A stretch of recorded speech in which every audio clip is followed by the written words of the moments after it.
বিহাৰৰ কোটি কোটি জনতাৰ লগত কিমান ডাঙৰ অন্যায় কৰা হৈ আছে আপোনালোকে জানেনে বাৰু গণতান্ত্ৰিক দেশ এখনত নাগৰিকৰ যি ভোট দিয়াৰ অধিকাৰ সেই ভোট দিয়াৰ অধিকাৰো এতিয়া কাঢ়ি নিব বিচাৰিছে এটা বিহাৰৰ এই সকল জনতাৰ পৰা বাকি অধিকাৰৰ কথাটো বাৰু বাদেই দিলো আপোনালোকে ভালদৰে জানে যে এইখন বিজেপি চৰকাৰে কেনেদৰে জনতাৰ অধিকাৰবোৰ এফালৰ পৰা কাঢ়ি নিছে এটা ভোট দিয়াৰ অধিকাৰো লাহে লাহে কাঢ়ি নিয়াৰ চেষ্টাত এইখন বিজেপি চৰকাৰৰ কথাটো হ'ল যে ইমান বছৰে আধাৰ কাৰ্ড ভোটাৰ আইডি কাৰ্ড আৰু ৰেশন কাৰ্ড আদি প্ৰমাণপত্ৰ থাকিলেই ভোট দিব পাৰিছিল কিন্তু বিহাৰত নিৰ্বাচন আয়োগে কি কৰিলে যে এতিয়া সেইবোৰ প্ৰমাণপত্ৰ থাকিলে নহব পাছপোৰ্ট বাৰ্থ সাৰ্টিফিকেট ইত্যাদি ইত্যাদি প্ৰমাণপত্ৰ থাকিব লাগিব তেতিয়াহে ভোটাৰ তালিকাত তেওঁলোকৰ নামবোৰ অন্তৰ্ভুক্ত হ'ব বিহাৰৰ বিধানসভাৰ নিৰ্বাচনলৈ মাত্ৰ কেইটামান মাহ এতিয়া ইমান কম সময়ত বিহাৰত নিৰ্বাচন আয়োগে যিবোৰ নথিপত্ৰ বিচাৰিছে সেইবোৰ নথিপত্ৰ ইমান কম সময়ত দিয়াটো বাৰু কেনেকৈ সম্ভৱ বিষয়টো এতিয়া উচ্চতম ন্যায়ালয়ৰ মজিয়াত উচ্চতম ন্যায়ালয়ত কি হ'ল যে উচ্চতম ন্যায়ালয়ৰ ন্যায়াধীশ গৰাকীও বৰ্তমান আয়োগে বিচৰা নথিপত্ৰ এটাও দিব নোৱাৰে বুলি উল্লেখ কৰিছে তেনে ভাবি চাওকচোন বিহাৰৰ কোটি কোটি মানুহৰ লগত কিমান এটা ডাঙৰ অন্যায় কৰা হৈ আছে এটা প্ৰশ্ন হয় যে নিৰ্বাচন আয়োগৰ বিশেষ নিবিড় পৰ্যালোচনা কৰাৰ অধিকাৰ আছে নে নাই ইয়াৰ লগত নিৰ্বাচন আয়োগে গ্ৰহণ কৰা প্ৰক্ৰিয়াৰ ভিত্তি কি নিৰ্বাচনৰ ঠিক আগতে এই সময়ত কিয় এই কাম কৰা হৈছে ডাঙৰ কথাটো হৈছে যে উচ্চতম ন্যায়ালয়ে আয়োগক পৰামৰ্শ দিছে যে বিহাৰৰ নিবিড় পুনৰীক্ষণত আধাৰ কাৰ্ড ভোটাৰ আইডি কাৰ্ড আৰু ৰেশন কাৰ্ডকো প্ৰমাণপত্ৰ হিচাপে গ্ৰহণ কৰিব লাগে প্ৰথম দিনৰ পৰাই কংগ্ৰেছ আৰজেডিকে ধৰি বিৰোধী দলসমূহে এই দাবী উত্থাপন কৰি আহিছে যি নথিপত্ৰ বিচৰা হৈছে ৰাজ্যৰ ওচৰত নাই আৰু মানুহৰ যিবোৰ আছে সেইবোৰ গ্ৰহণ কৰা হোৱা নাই বুলি তেওঁলোকে উল্লেখ কৰিছে আনহাতে ন্যায়ালয়ে কৈছে যে আয়োগে সেই নথিপত্ৰ বিচাৰিছে যিবোৰ ৰাজ্যৰ হাতত নাই উচ্চতম ন্যায়ালয়ৰ ন্যায়াধীশে যদি আয়োগে বিচৰা নথিপত্ৰৰ এটাও দিব নোৱাৰে তেন্তে বিহাৰৰ কোটি কোটি মানুহৰ লগত কিমান এটা ডাঙৰ অন্যায় কৰা হৈ আছে এবাৰ আপোনালোকে ভাবি চাওক হঠাৎ জনতাক ডি মিছাইল সাৰ্টিফিকেট বনোৱা যি নিৰ্দেশ দিয়া হৈছে সেয়া কিমান যোগ্যসম্পন্ন ভাবকচোন এবাৰ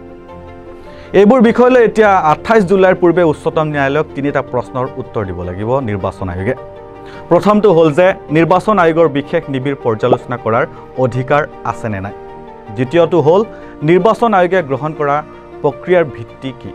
আৰু তৃতীয়টো হ'ল যে নিৰ্বাচনৰ ঠিক আগতেই এই সময়ত কিয় এই কাম কৰা হৈছে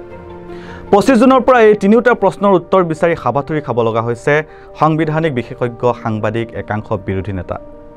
লগতে বহু লেখাও লিখিছে এই প্ৰসংগত কিন্তু এই তিনিটা প্ৰশ্নৰ উত্তৰ দিবলৈ নিৰ্বাচন আয়োগক ইমান সময়ৰ প্ৰয়োজন কিয় হ'ল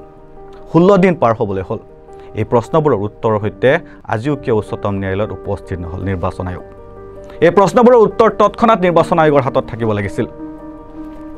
কওকচোন আয়োগে যিটো নিয়মৰ অধীনত কাম কৰে তাৰ তথ্য দিবলৈ ইমান সময়ৰ প্ৰয়োজন কিয় বিহাৰত ভোটাৰ তালিকা পুনৰীক্ষণৰ প্ৰচাৰ সন্দৰ্ভত ন্যায়াধীশ সুধাংশু ধুলিয়া আৰু ন্যায়াধীশ জয়মালা বাগচীৰ বিচাৰপীঠৰ সন্মুখত উচ্চতম ন্যায়ালয়ত শুনানি চলি আছিল এতিয়া 28 জুলাইত পৰৱৰ্তী শুনানি অনুষ্ঠিত হ'ব পাৰে এতিয়া বিহাৰৰ জনতাৰ মনত প্ৰশ্ন উদয় হৈছে যে আধাৰ কাৰ্ড ভোটাৰ আইডি কাৰ্ড আৰু ৰেশন কাৰ্ডৰ ক্ষেত্ৰত উচ্চতম ন্যায়ালয়ৰ পৰামৰ্শ নিৰ্বাচন আয়োগে গ্ৰহণ কৰিবনে নাই এক প্ৰকাৰে এনে লাগে যেন উচ্চতম ন্যায়ালয়েও আয়োগক এটা পথ পৰামৰ্শ দিছে যে যদি সমগ্ৰ প্ৰক্ৰিয়াটো বন্ধ কৰাৰ দৰে কঠিন পদক্ষেপ এৰাই চলিব লাগে তেন্তে এই তিনিখন নথি অনুমোদন কৰি এটা উপায় বিচাৰি উলিয়াব পাৰি উচ্চতম ন্যায়ালয়ে আয়োগক স্পষ্টকৈ কৈছিল যে যদি ভোটাৰ তালিকাৰ নিবিড় পুনৰীক্ষণৰ অধীনত নাগৰিকত্ব পৰীক্ষা কৰিবলগীয়া হয় তেন্তে এই কাম আপুনি আগতেই কৰিব লাগিছিল যিটো কৰাত অলপ পলম হ'ল ন্যায়াধীশ ধুলিয়াই কয় যে এইটো এটা অতি গুৰুত্বপূৰ্ণ বিষয় আৰু ইয়াৰ প্ৰভাৱ গণতন্ত্ৰৰ মূলত পৰিব পাৰে ন্যায়াধীশ ধুলিয়াই নিৰ্বাচন আয়োগৰ আগত কয় যে আবেদনকাৰীসকলে আপোনাক সুধিছে যে আপুনি যি কৰি আছে সেয়া ভোটাৰ তালিকাৰ পৰ্যালোচনা নহয় গভীৰ পৰ্যালোচনাও নহয় আপুনি এটা বিশেষ গভীৰ পৰ্যালোচনা কৰি আছে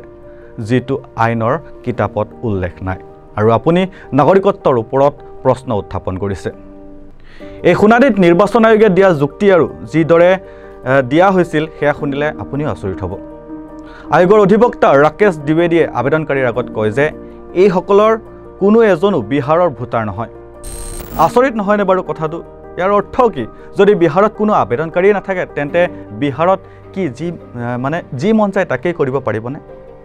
আমাৰ প্ৰশ্ন হ'ল নিৰ্বাচন আয়োগে নিজেই কৈছে যে সমগ্ৰ দেশতে এক বিশেষ গভীৰ পৰ্যালোচনা চলি আছে আৰু হেয়া এতিয়া বিহাৰৰ পৰা আৰম্ভ হৈছে তেন্তে আপোনালোকে কোৱা সেই কথাৰ অৰ্থ কি আছিল যে কোনো আবেদনকাৰী বিহাৰৰ ভোটাৰ নহয় আয়োগে নিজৰ কথা যিদৰে দাঙি ধৰিছে সেইটোৱে গণতন্ত্ৰৰ ভৱিষ্যতক লৈ এতিয়া প্ৰশ্ন উত্থাপন কৰিছে আয়োগৰ অধিবক্তা ৰাকেশ দ্বিবেদীয়ে এছ'চিয়েশ্যন ফৰ ডেম'ক্ৰেটিক ৰিফৰ্মছ অৰ্থাৎ এডিআৰ সন্দৰ্ভত কয় যে শেহতীয়াকৈ আদালতে তেওঁলোকক ধমক দিছে আৰু এডিআৰে পুনৰ সেই একে কামেই কৰি আছে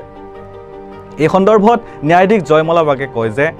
এইটো কোনো ডাঙৰ আপত্তি নহয় আৰু ই আপোনাৰ শক্তিশালী কথাও নহয়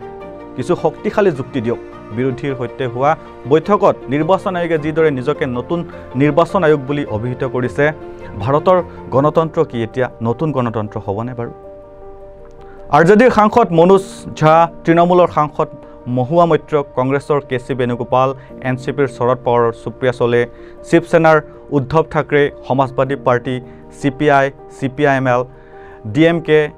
জেএম আদি প্ৰায় 10টা ৰাজনৈতিক দলে ভোটাৰ পৰিচয় পত্ৰ দাখিলৰ যি তালিকা সেই তালিকাৰ বিৰুদ্ধে আবেদন দাখিল কৰিছে আবেদনকাৰীৰ হৈ কপিল সিবাল বৃন্দা গোভাৰ অভিষেক মনু সিংভি গোপাল শংকৰ নাৰায়ণনে যুক্তি দাঙি ধৰিছিল এই সময়ত বা ইমান কম সময়ৰ ভিতৰত চলি থকা এই অভিযানক লৈ উচ্চতম ন্যায়ালয়ে এটা ডাঙৰ মন্তব্য কৰিছে আদালতে আয়োগক জনাইছে যে ভোটাৰ তালিকাৰ পৰা নাম মুছি পেলাব পাৰে এয়া আপোনালোকৰ অধিকাৰ কিন্তু যদি আপোনালোকে নিৰ্বাচনৰ ঠিক আগতে সেইটো কৰাৰ সিদ্ধান্ত লয় তেন্তে তাত সমস্যাৰ সৃষ্টি হ'ব পাৰে কাৰোবাৰ নাম মুছি পেলাব পাৰে কিন্তু 2025 চনৰ ভোটাৰ তালিকাত যিজন ব্যক্তিৰ নাম থাকিব তেওঁ ইয়াক প্ৰত্যাহ্বান জনাব আৰু ইয়াৰ বাবে সময়ো লাগিব সকলো প্ৰক্ৰিয়া পুনৰাবৃত্তি কৰিব লাগিব এই সন্দৰ্ভত নিৰ্বাচন আয়োগৰ অধিবক্তা ৰাজীৱ দ্বিবেদীয়ে কয় যে পুনৰীক্ষণৰ কাম সম্পূৰ্ণ হ'বলৈ দিয়ক ইয়াৰ পিছত বেঞ্চখনে চাব পাৰিব গোটেই ছবিখন আসলতে কি ইমান কম সময়ৰ বাবে কৰা এই কামৰ বাবে যদি এটা ভোটাৰৰ নাম ভুলতে কাট খাই যায় বা ডিলিট হৈ যায় তেন্তে আয়োগৰ বাবে এইটো এটা ডাঙৰ প্ৰশ্ন নহয়নে বাৰু ন্যায়াধীশ ধুলিয়াই নিৰ্বাচন আয়োগৰ অধিবক্তাৰ কথাটোৰ প্ৰসংগত কয় যে আপুনি জানে যে তালিকাখন এবাৰ সম্পূৰ্ণ হৈ গ'লে সেইটো বিষয়ত কোনো আদালতে স্পৰ্শও নকৰিব এই সন্দৰ্ভত আয়োগৰ অধিবক্তাই কয় যে আমি ইয়াক সম্পূৰ্ণ কৰাৰ আগতে ন্যায়ালয়ত দেখুৱাম জ্যেষ্ঠ অধিবক্তা অভিষেক মনুৱে কয় যে এজন সন্মানীয় ভোটাৰৰ ভোট কাঢ়ি লোৱাটোৱে সমতা খেলপথাৰত আক্ৰমণ কৰা বা গণতন্ত্ৰৰ ওপৰত আক্ৰমণ আৰু সংবিধানৰ মৌলিক গাঁথনিক আক্ৰমণ কৰাৰ দৰে এতিয়া ক'ব গ'লে বিহাৰৰ নিৰীহ জনসাধাৰণৰ এতিয়া অন্ধকাৰত আছে বৰ্তমান ভোটাধিকাৰৰ বাবে আটাইতকৈ ডাঙৰ যুঁজখন চলি আছে এতিয়া বিহাৰত বুলি ক'ব লাগিব এনেধৰণৰ বিশ্লেষণাত্মক যি বা বাতৰি আছে তাৰ বাবে চাই থাকিব আপোনালোকে নৰ্থ ইষ্ট নাও আৰু ইয়াৰ লগে লগে মই বাতৰিৰ পৰা বিদায় লৈছোঁ ধন্যবাদ